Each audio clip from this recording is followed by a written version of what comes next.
Hello guys, देखो मैंने आपको कल की वीडियो में ही बोला था कि मैं अब आपके लिए ना दिसंबर से स्टार्ट कर रही हूँ आपके लिए प्लान लेके आना आपके नीट के एग्ज़ाम तक। अगर आप ये प्लान भी फॉलो कर लोगे ना अच्छे से, तो आपके जो ये बचे हुए 5 मंथ है ना, आपकी बहुत अच्छे से वो हो जाएगा, आपका सिलेबस भी हो जाएगा, आपकी रिवीजन भी हो जाएगी। पर आपको पता है क्या करना है, आपको अच्छे से फॉलो करना है, नेग्लेक्ट मत करना। हाँ, अगर आपको इसमें कुछ भी चेंजेस करने हो, थोड़ा-सा जो टाइम एलोकेशन बताऊँगी उसमें, या आपको मैं जो चैप्टर्स बता रही हूँ उसमें अगर आपको लगता है कि नहीं, मैं दीदी आपके अकॉर्डिंग नहीं करूँगा, मेरे को थोड़ा बहुत चेंजेस लाना है, तो आप वो अपने अकॉर्डिंग देख लेना। ये मैं टाइम टिप्स में बताऊँगी कि आप क्या-क्या चीज़ किस चीज़ से आपको स्टार्ट करना है। तो गाइज़ देखो, सबसे पहले ना देखो, आपको पता है दिसंबर का मंथ है वो स्टार्ट हो गया है। अब तो देखो, अगर आप अब तक भी अब सीरियस नहीं हो अपने एग्ज़ाम को लेके, तो प्लीज़ आप सीरियस हो जाओ, क्योंकि बहुत ही कम टाइम बचा है। अगर आप अब भी बहुत अच्छे से प्रिपरेशन कर लोगे ना, तो आप इन 5 मंथ में भी एग्ज़ाम है उसको क्रैक कर लोगे। ठीक है? बस यही है कि आपको कंसिस्टेंसी मेंटेन करते हुए आपको अच्छे से प्रिपरेशन को करना है।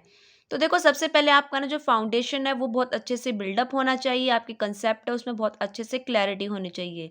तो मैं आपको कुछ फ़ोकस एरियाज़ बता रही हूँ कि आप अभी फ़िलहाल क्या-क्या कर लो। देखो, फिज़िक्स में आप क्या कर लो, बेसिक ऑफ मैकेनिक्स है, थर्मोडायनामिक्स है एंड फ्लूइड मैकेनिक्स, इनको आप इनसे स्टार्ट कर लो और इसमें अच्छे से अपने कंसेप्ट क्लियर करके अपने क्वेश्चन प्रैक्टिस है, जो भी आपको करना है, फॉर्मूला शीट बनानी है, वो अपनी साथ के साथ करते हुए चलना। ठीक है? अपने साथ के साथ करते हुए चलना। अब ये मत सोचना कि यार अभी मैं ये कर लेता हूँ बाद के लिए, कुछ भी नहीं छोड़ना है। जो भी करना है अभी साथ के साथ ही आपको करते हुए चलना है। भले ही आप अपने टाइम हार्स बढ़ा लो, पर फिर भी मैं आपको एक बात बोलूँगी, पर स्लीप के साथ कॉम्प्रोमाइज़ेज़ मत करना। अपने हार्स को इस तरह से बढ़ाना कि आपकी जो स्लीप है प्रॉपर्ली 6 टू 7 हार्स की होनी ही चाहिए। केमिस्ट्री में आप क्या करो, जो ऑर्गेनिक केमिस्ट्री है उसमें देखो स्ट्रक्चर्स और रिएक्शंस दी हुई वो कर लो। इनऑर्गेनिक केमिस्ट्री में पीरियोडिक टेबल है, केमिकल बॉन्डिंग वाला कर लो। फिजिकल केमिस्ट्री में मोल कॉन्सेप्ट है, एटॉमिक स्ट्रक्चर है। और बायोलॉजी में आप सेल बायोलॉजी है, जेनेटिक्स है, और प्लांट फिजियोलॉजी और ह्यूमन फिजियोलॉजी। ये तो मोस्ट इंपॉर्टेंट चैप्टर्स मैंने आपको बता दिए, सबसे पहले आप इन्हें कर लेना। बायो के तो स्पेशली यही है ही, देखो सेल बायोलॉजी बहुत इंपॉर्टेंट पार्ट रखता है, जेनेटिक्स भी, प्लांट फिजियोलॉजी भी और ह्यूमन फिजियो भी। ठीक है गाइज, आप ये वाले चैप्टर्स हैं इनको कर लो बहुत अच्छे से। ठीक है, यहाँ से आप स्टार्ट कर सकते हो, ताकि आपके कुछ-कुछ पार्ट्स होते चले जाएँगे। अगर आपका दिसंबर में भी आपने इसको बहुत अच्छे से कर लिया, तो आपको एक कॉन्फिडेंस लेवल बूस्ट हो जाएगा कि हाँ, मैंने कुछ स्टार्ट कर दिया है। ठीक है गाइज़, अब मैं आपको जो टाइम बता रही हूँ डेली का आपका क्या टाइम होना चाहिए, मैं अपने अकॉर्डिंग प्रोवाइड कर रही हूँ। अगर आपको इसमें थोड़ा-सा भी चेंजेस करना हो तो आप कर लेना।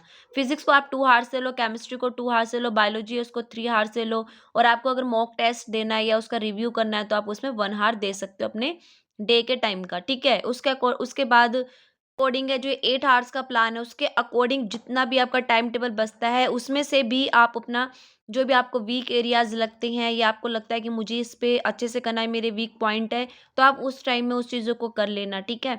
पर ये है कि जितना कोशिश करो अपने डे के टाइम को अपनी स्टडी में बहुत अच्छे से लगा दो। जो भी आप इधर-उधर का टाइम वेस्ट कर रहे हो, उसको प्लीज़ कुछ टाइम के लिए आप स्टॉप कर दो। अगर अभी भी आप नहीं करोगे, तो देखो फिर आपकी कोई भी हेल्प नहीं हो सकती कि आप अपना एग्ज़ाम लेके क्रैक करो। मैं कभी नहीं बोलूँगी कि हाँ, 1 मंथ में आपका एग्ज़ाम क्रैक हो जाएगा, 2 मंथ में आपका एग्ज़ाम क्रैक हो जाएगा।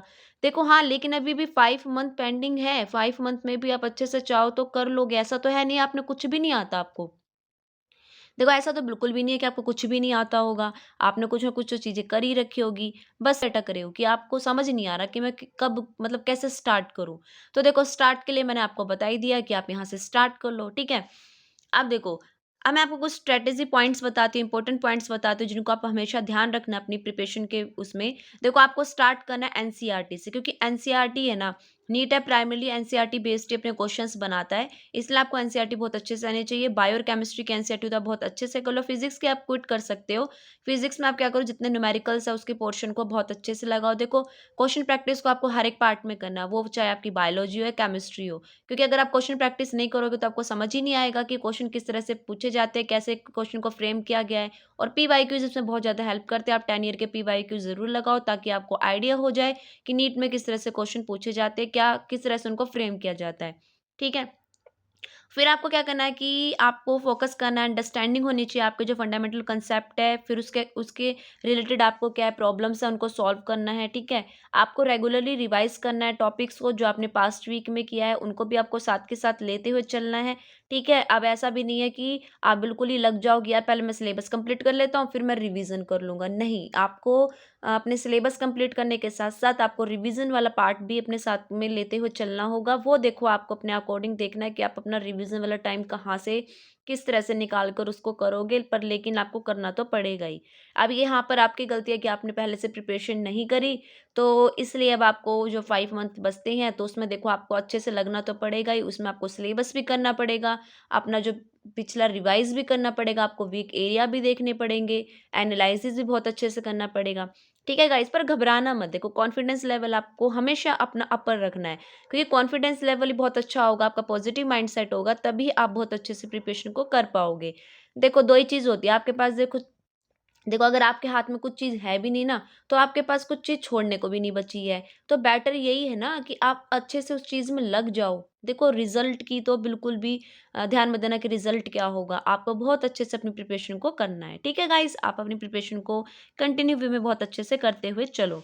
और हाँ, अब लास्ट में सबसे पॉइंट यही बोलना चाहूँगी कि अपने वीक एरियाज़ उन पे फ़ोकस करो और कंसिस्टेंसी मेंटेन करते हुए अपने काम को करते हुए चलो। ठीक है गाइज़, ये आपके लिए छोटा-सा दिसंबर का प्लान है, अगर आप इसको भी फ़ॉलो कर लोगे बहुत अच्छे से, तो आप अपनी प्रिपरेशन बहुत अच्छे से कर लोगे, आपका सिलेबस भी कंप्लीट हो जाएगा। साथ के साथ आपको ये भी रियलाइज़ हो जाएगा कि हाँ, मैं कुछ चीज़ें कर रहा हूँ, ऐसा नहीं है कि मैं बिल्कुल भी हाथ पे हाथ रख के बैठ गया हूँ।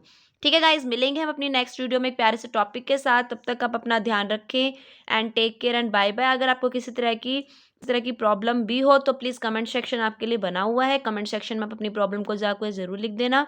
ठीक है गाइज़, चलो मिलेंगे हम नेक्स्ट वीडियो में, तब तक आप अपना ध्यान रखें, टेक केयर एंड बाय-बाय।